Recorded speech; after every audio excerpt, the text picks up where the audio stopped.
other country can claim that they have suffered losses of hundreds of billions of dollars in terms of economic losses.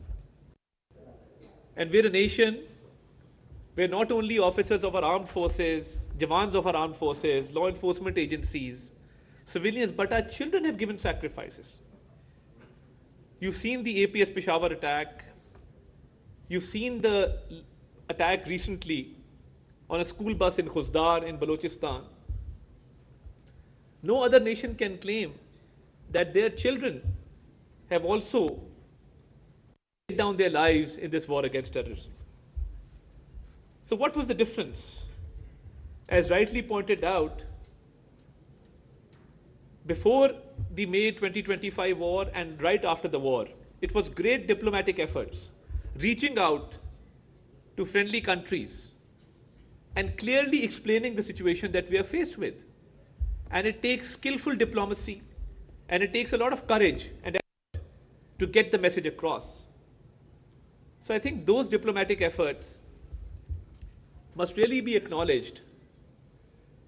And you saw that when the escalation started in May 2025, the Prime Minister led from the front, and you could see him interacting with ambassadors from different countries and reaching out and explaining the situation on ground. And the turning point in this escalation was that when speaking at PMA Kakul, the Prime Minister offered an impartial investigation into the Pahalgam incident. Now, this offer to investigate the Pahalgam incident was not a mere statement. It actually proved that Pakistan had clean hands, that Pakistan had nothing to do with the Pahalgam incident. And when the statement was made loud and clear, I think we made it evident to the world that we are not only willing to cooperate with an investigation, but we are actually eager for an investigation into the incident. Because a country which suffers terrorism cannot promote terrorism. These two contradictory sides cannot go together. So I think that really turned around the tide, and we received overwhelming support from across the globe. And a lot of friendly countries not only supported Pakistan, but they clearly stated that since Pakistan has offered an investigation, there is no more room for further escalation. But India had nefarious designs as always. And when we look back, we see that how the two-nation theory has become strengthened after May 2025, because India had hegemonic designs.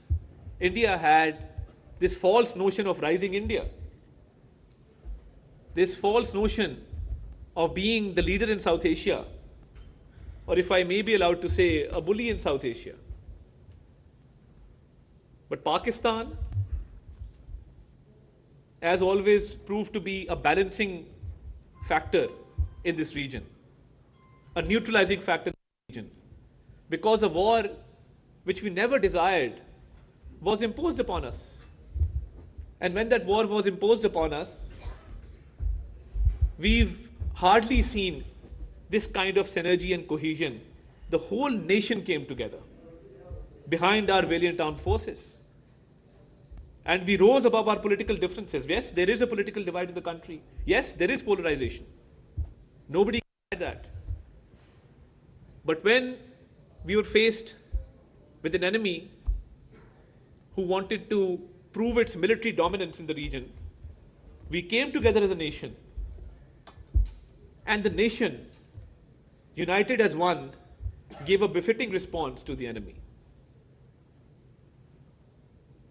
And the armed forces led by Field Marshal Sayyid Asim Munir defeated an enemy 4 times as big as Pakistan.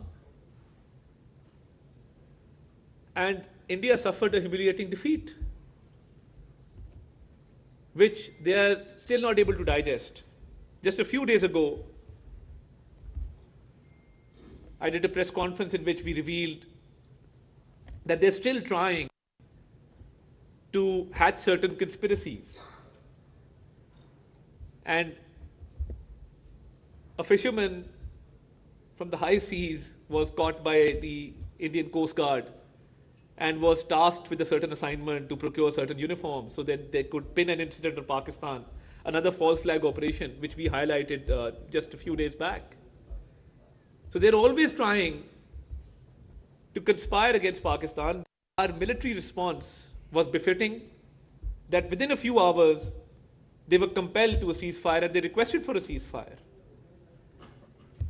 And I must also mention that the way our Air Force shot down 7 planes, which has now been mentioned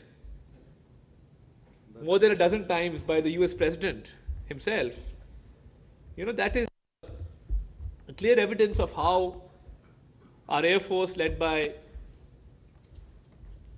Air Chief Marshal Zahir Ahmed Babar, defended the motherland.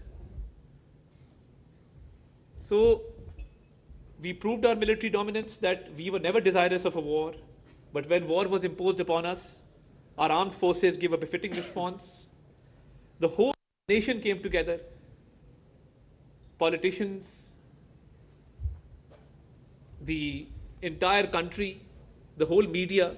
And I would also like to pay my compliments to the Pakistani media, because when we were fighting this narrative war at the international level, and we were appearing on foreign media, giving Pakistan's perspective, building our own narrative, we knew that our own domestic front was in safe hands because Pakistani media acted very responsibly. And the Pakistani media gave a message of hope to the nation and very, very responsible reporting. Because when we were listening to the Indian media, and as information minister, I was not in favor of any ban on Indian YouTube channels because the entertainment value of those channels had increased over time. The comic relief that they provide, destroying the port of Lahore or the port of Multan, and by destroying entire cities as per their own narrative. So I think that was much needed comic relief which was provided by the Indian media. And the whole warmongering and the whole theatrics of it all.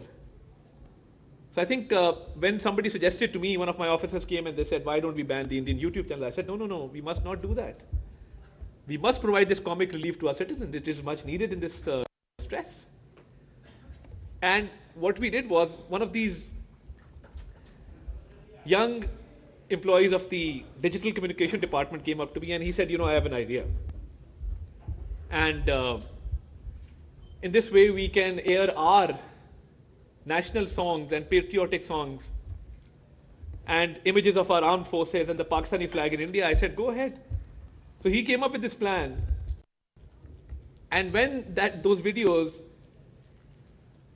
had hit above 2 million views, the whole Indian nation was behind their government, asking them that how did they allow this? And they were taken by complete surprise. So I think that's the kind of innovation we had in Pakistan, that where the Indian media was resorting to its old tactics of blame game, of conspiracies, of coming up with false narratives, our people actually were going through innovative thoughts and coming up with schemes to which India had no answer. So I think every aspect, military dominance, diplomatic success, success in the field of narrative, so I think we've been blessed that this war has given Pakistan a new hope, and I've been to more than a dozen countries post this war and accompanied the Prime Minister.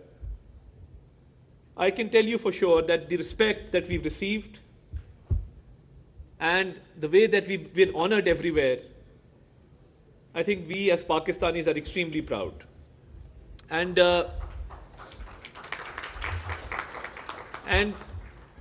when we talk about the diaspora, we interact with people from the Middle East, people settled in North America, in Europe, in Australia.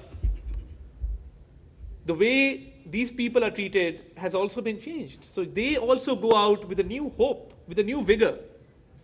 So I think that's the kind of change that we've witnessed, where the Pakistani diaspora, the Pakistani expatriates have received a lot of respect across the globe.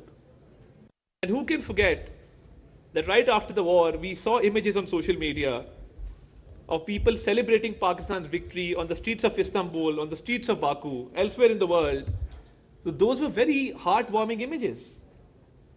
So when we talk about diplomatic successes, it is skillful diplomacy before the war, during the war, and after the war, which still continues and which has really given Pakistan an advantage. And I used to see the Indian Foreign Secretary appear on television with a long face and hopelessness because they had no story to tell. Because when you come up with false narratives, it is very difficult to defend one's own stance. And when your stance is based on conspiracy, falsehood, and contradictory claims, that leads to diplomatic failure. So where we celebrate Pakistan's diplomatic success, we must also realize that India has suffered diplomatic failure because of false narratives, because of a false stance, because of inherent contradictions in its policy. And that false notion of rising India, fell flat on its face, and the whole world witnessed that. And I would also like to add that the historic strategic mutual defense agreement between Pakistan and Saudi Arabia has been celebrated at home as well as in Saudi Arabia, because every Pakistani dreams of protecting the most holiest sites of Islam, and I think we've been blessed having been granted that honor. And that strategic mutual defense agreement will go down in history as one of the most important achievements in our diplomatic history. And this recent visit to Saudi Arabia, where the economic strategic framework was launched, I think it's a great success in terms of enhancing Pakistan's FDI, enhancing trade, and taking Pakistan's trade deficit into a surplus.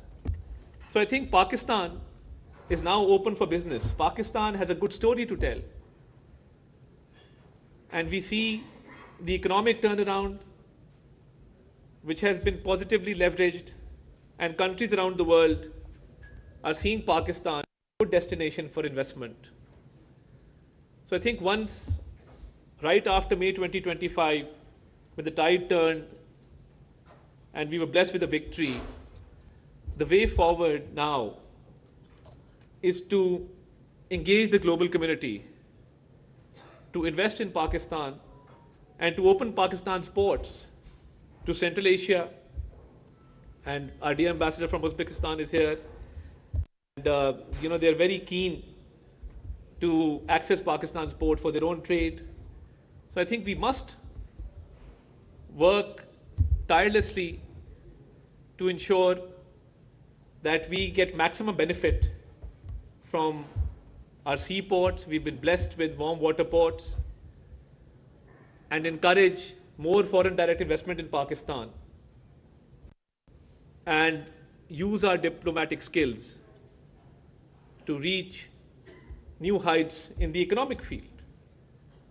So this is an ongoing situation in which Pakistan's diplomacy has not only succeeded, but it continues to reach new heights, and we've engaged our friendly countries.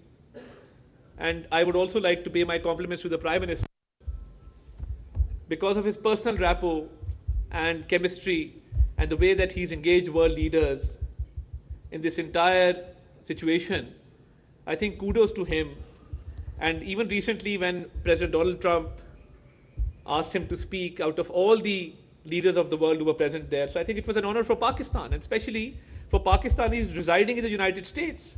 They must have felt a sigh of relief. They must have realized that there is hope for Pakistan.